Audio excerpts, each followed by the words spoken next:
Thanks for joining us here today. We are going to talk about the current situation, COVID-19, in our world, in our country, and how we can do marketing in uncertain times, how we should respond to the current situation if you're a business owner or if you're a marketer. It's an unusual situation, so we are going to share some of our insights into how you can best get out your message and make a positive impact during this time. So let's jump in. And our first question is really a broad one, and I have them printed out old school right here. And it's simply, is now a good time to slow down marketing efforts to save dollars? And so this is one we've talked about already in a previous webinar we put together, but we wanted to share just 5 reasons why now is not a great time to stop your digital marketing efforts. Now is actually an opportunity for you to make a positive impact, to reach your audience, to create a sense of community that maybe some of your competitors aren't doing. And so the first reason why it's a good time to continue your marketing efforts is because your competitors right now are likely scaling back. And that's an opportunity for you to cut through the noise, since there's less of it, and to be seen by your audience. And there was an article in Forbes this weekend that I read, and it gave a great illustration of this. It talked about how in the Great Depression many years ago, Post, which makes cereals, scaled back their efforts to save marketing dollars, and Kellogg's doubled their marketing efforts during that time.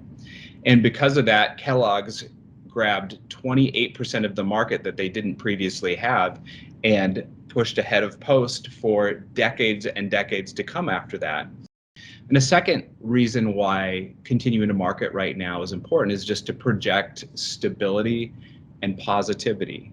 And if your audience suddenly sees you disappear, doesn't hear anything from you on social media, doesn't see anything from you in Google, sees no type of online ads or boosted posts or anything like that, it's going to be kind of like you're disappearing. And we all are, our businesses, our organizations, we want to project stability and positivity. So that's another great reason to continue during this time. A third one is that generally advertising, and in some cases marketing, is less costly for you during this time.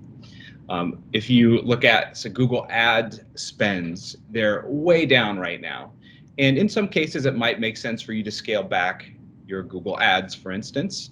But overall, the cost is quite a bit less right now, which is obviously a plus. And then the fourth reason is just that there's so much more online activity right now. We've seen spikes in how many people are coming to our clients' websites, which is fantastic. It's great for them to get more activity on there, but there's just people staying home, more online activity. So we're just saying that your online presence is more important than ever right now, and now is not the time to disappear from the online space. And then the fifth reason is simply to help you prepare for the future. And a sense of normalcy will return. The current state won't last forever. And so for you to stop right now and then start once this is all over, you'll be a bit behind the ball. But if you continue your efforts through this, you'll be ahead of probably many of your competitors and other people. So those are just 5 reasons why we feel it's great for you to continue your digital marketing efforts during this time. Katrina, did you have any other thoughts? I think that was a really good summary, Drew. We are having conversations with clients right now about we might be shifting a couple of our key performance indicators or our goals at this time. So maybe we're a little bit less conversion focused, and we're really honing in on that awareness. Like you said, it's all about market share right now, trying to keep that awareness. And then as things return to normal, making sure that your brand name is at the top of prospects' minds. Yep, absolutely. All right, so our next question is, how can we best provide content during this time? Staying present as a company and continuing to educate, but also not coming off as naive to what's happening. I think it all comes down to how you're promoting that content right now. So we're not asking whether it's landing page, a blog. We're not asking for big changes to that content necessarily, because you need to keep that tried and true for your company, making sure you're using your brand voice, making sure you're utilizing the normal types of content that you would put out. But it's all about how you're getting that to people. So the emails you're sending, the social posts that you're utilizing, the Google ads that you're using to bring people back to those pages, that's where you really need to make sure you're addressing the current situation. So talking about staying at home more, talking about working from home, if that ties into your type of business, that's going to be a really easy way for you to connect that message. Even if it's simple things, and I mentioned this in our last webinar too, about need a distraction. Here's a fun, interesting article to engage you with something that's not necessarily about Corona or COVID-19. So those are good ways to just make a small tweak to that social post, that email subject line, to make sure that your company is not coming off as naive. Yeah. All right, next question. How do you make a long-term marketing plan in the current environment? Great question. Absolutely. Absolutely.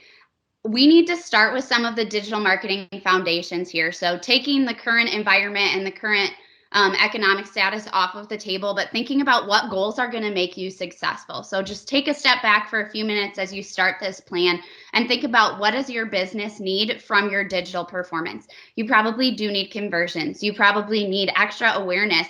We need new customers who don't know about your brand to start finding you online. So it's figuring out what those things are, and then we can start layering on the information about the current economic status and the current digital status as well. So find those underlying goals, set those goals for the year, set those goals for the next 6 months, and then we can start breaking down, what can we do right now? Right now, things are going to be top of the funnel. We're going to be focusing more on that awareness. But like Drew mentioned at the beginning, there's lower cost per clicks with a lot of Google ads right now, social ads. So this is a good time to start at the top of the funnel. And then as things transition, we're able to move people further into that funnel and into that conversion area of your website. Yeah, absolutely. And another thing, Katrina, we've talked about too, is think about the products or the services right now that your company or organization offers that will be most relevant when a sense of normalcy begins to return. So when people start going back to their normal lives, what product or service do you have that they will be most interested in? And we've given the example, it could be like if you're in the hospital space or if you're in the medical space, an elective surgery. No one's trying to look for that right now, but once things turn back to normal, they will be. So if you can figure out those products or services and then optimize those web pages on your site, improve the keywords, maybe start doing ads or Google ads before the sense of normalcy is right about to ramp up. If you can focus on those right now, you'll be ahead of your competitors when things do return to normal. Absolutely. Right. There is a long list of those products and services. We were going back and forth the other day on them, and there's so many that are going to apply, and to a wide variety of audiences too. So everybody has something that people are going to need when we move past this. Okay, should we change our company's pinned tweet during this time? So in case you don't know, on Twitter, you can pin a tweet and it will put it at the top of your profile. So you could have tweeted this years ago, but if someone comes to your Twitter profile and they take a look, this tweet will be at the very top. And you can do the same thing on Facebook too. So that's a great question. What do you think, Katrina? Absolutely. We think it is more important now than ever to be making sure that pinned tweet or that pinned Facebook post is exactly the message you want your customers to be receiving. I know a couple of us on the digital marketing team were talking about different restaurants we wanted to go to. We saw a pinned tweet on one of them that was from 2 years ago.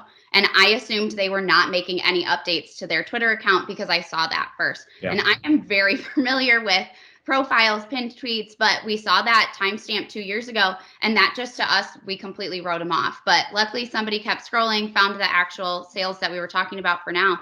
But you need to make sure that that has a very new timestamp. And if you're a company that's putting out weekly or daily updates, you want to make sure that that pinned tweet is actually removed right now. You want the first thing people to see when they get to your profile to be your latest message, so they know that you're updating regularly and they know that they can come to your social platform as a resource. Yeah, absolutely. Absolutely. Staying as relevant as possible right now and communicating as much as possible is of the utmost importance, for sure. Absolutely. All right. We are sending out a large amount of links to new pages to our clients. How can we keep these organized? Should we have a wiki, a page with a bunch of links for them, etc.? What are your thoughts on that? That's an interesting question. I think it all comes down to how are you managing your day-to-day workflow and what's going to work not only now for you, but when you're back in the office, back in your normal routine. I think it would be important to set up whether it's a wiki, whether it's a Google Sheet that has things organized. There's a lot of resources like that that are free too to help you organize things like that. Personally, our team is very biased to Google Sheets. We use the whole Google Drive suite to keep our things organized, to work with clients and share things in a lot of directions. But it's all about what's going to work best for your workflow. If you have a project management software that you normally use, and there's probably a connector for that too. So I would dig into what is your day-to-day process. And then if that's not helpful for you, Google Sheets is where we keep a lot of that stuff organized because you can customize every column and every input field. Yeah, and one of the things too that people might run into during this time are 404 pages if there's a lot of content that's shifting and changing. And so making sure your company's 404 page is updated during this time might be extra important. And for those of you who don't know, a 404 page is essentially a page on your site that people are pushed to if they go to a link that's broken or inaccurate or something like that. So making sure your 404 page is helpful and maybe has links to important pages on your site is extra important during this time. All right. Is there anything specific we should be doing on Instagram during the whole coronavirus outbreak period? That's a really good one. I would say if you're a nonprofit or somebody who collects donations, our number one recommendation right now is to include a donate button on your profile page. People are looking for ways to support local businesses, nonprofits, and support companies that are near and dear to their hearts in the community. And so making it easy for them with that donate button is going to be a number one way that you can make an impact on your business during this time. Another thing that we recommend for Instagram is making sure that you're keeping a consistent link that you would like somebody to use in your Instagram profile. So whether it's one page that you update with the content or whether you're switching that link out on a semi-regular basis as you're posting new content, make sure that when people hit your profile, they're able to get back to what you're considering that most important resource right now. Yep. All right. Has Google changed its search algorithm to provide different results since this is such a unique time? That's a really good question. There are a lot of changes that Google has been making. Nothing 100% specific to the search algorithm in regards to the current pandemic. They are testing out new sorts of featured snippets. So instead of having a big box at the top where you might see a recipe, you might see an image or a call out from a website, they're testing those middle of the page right now. They're testing new technologies within the people also ask. So those drop downs that have additional questions within search, Yep. they are doing their normal testing, their normal updating right now, and they are doing it faster than ever. So digital marketers and SEO experts have a lot to keep up with right now, but none of that is very specific to the coronavirus or COVID-19 right now. Things that they have done in regards to the COVID-19 awareness is they've made changes to Google My Business. So we talked about that a little bit in the webinar, but especially for companies that need to change phone number, mailing address, things like that right now, they're making that easier than ever. They are making it easier to say if you're a restaurant or somebody who offers to go or takeout, curbside packaging, anything like that. There are indicators that you can add to your Google My Business profile for that. And then they have stopped things like reviews and Q&A within Google My Business to make sure that businesses are able to put their efforts towards things that really matter and serving their customers right now instead of having another area of the internet that they need to keep up with. Yep. Yep. But like you said, we haven't seen any huge algorithm changes just within the search engine result pages. So that's not something that's uncommon for Google to do at any time. but Yeah. right now they seem to have been fairly stable. So if you ranked at a certain place for a certain keyword, a month or so ago, the odds are it hasn't changed too much due to this outbreak, unless maybe you're in a very, very specific industry of healthcare or something like that. Absolutely. Okay. How often should our company acknowledge the coronavirus on social media?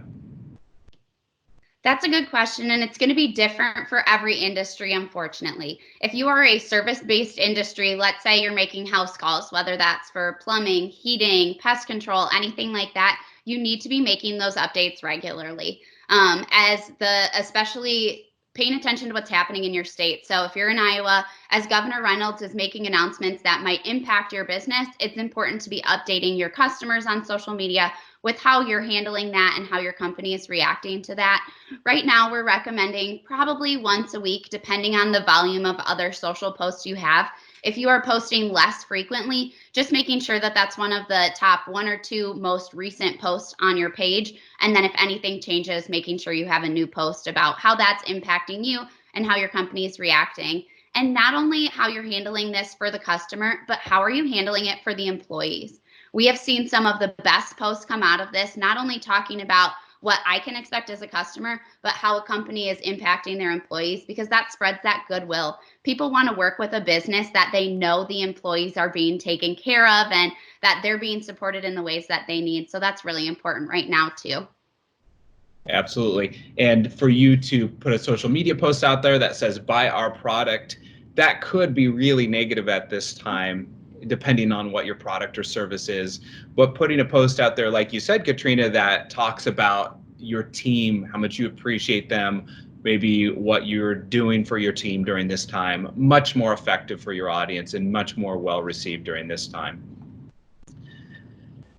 Should we change website content to ensure we're not being insensitive during this time? We have hundreds of pages and not sure we can change the messaging on all of our pages. So that's a great question. Again, we're talking about being more cognitive of the current uncertain time. And sometimes, maybe some of the content that a website would have before this might not be as relevant or could even be considered insensitive during this time. And of course, many websites have lots of content, lots of pages on it. It might be difficult to check out all those pages. What are your thoughts on that, Katrina? That's a good question. I think if you have content that could be considered insensitive right now, it's isolating those few pages and deciding how to react to them.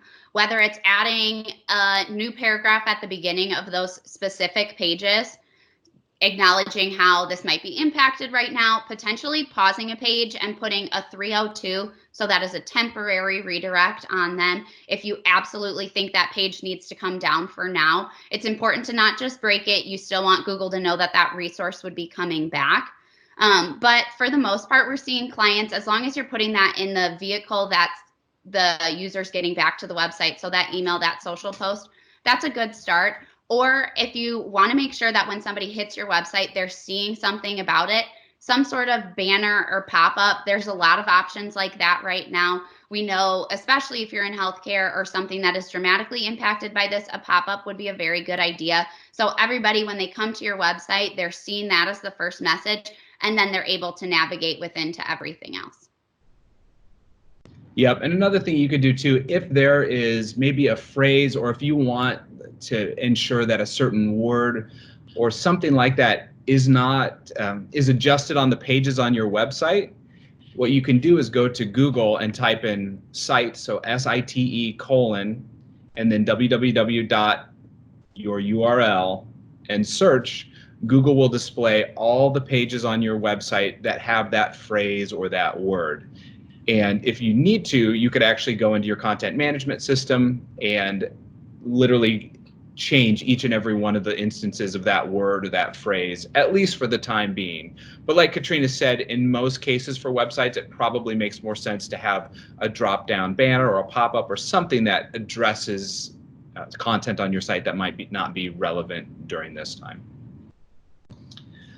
How often, if at all, should we be using hashtag coronavirus, hashtag COVID-19, etc., hashtags like that in our social posts? That's a good one. If it is not relevant to your industry, I understand that the message is relevant to everybody right now. But if that is not the type of content you're promoting, we would recommend avoiding it.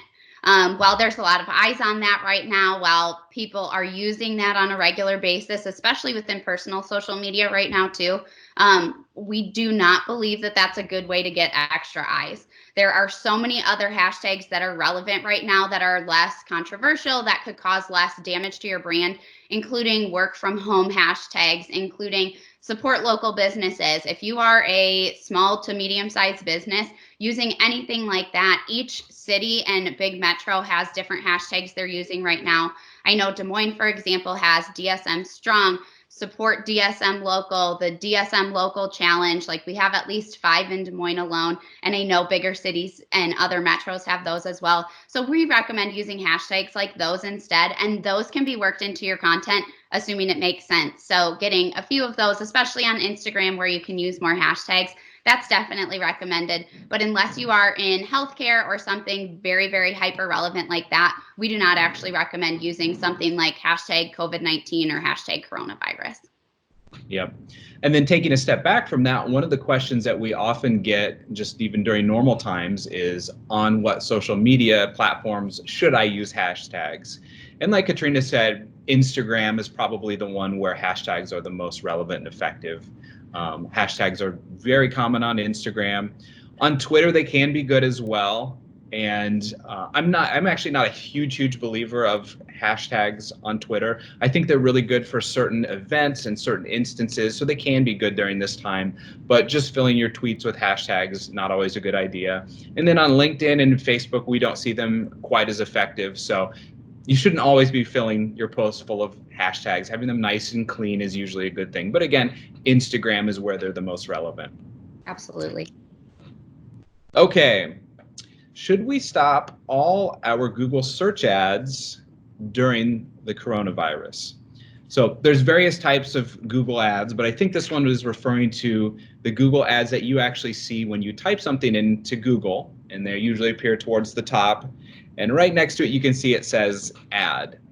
So we talked a little bit about that before, but Katrina, what are your thoughts? Is now a good time to scale back Google search ads? That's a good question. And we've been receiving that from a few of our clients. So we have been taking the time to dig into, if you're running Google Ads right now, looking at what are the impressions and what's the search volume for those keywords that you're working on right now. And that's going to be your number one driver. If people are still looking for them, like Drew mentioned earlier, you can probably get a slightly lower cost per click on some of those.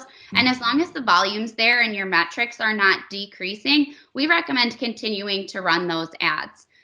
You can also, if you have not started ads and are considering doing that, looking in your Google Search Console account for what keywords are driving people back to your website right now. And that can help identify some opportunities and some gaps while giving you real-time information about the impressions that have been coming in over the last couple weeks.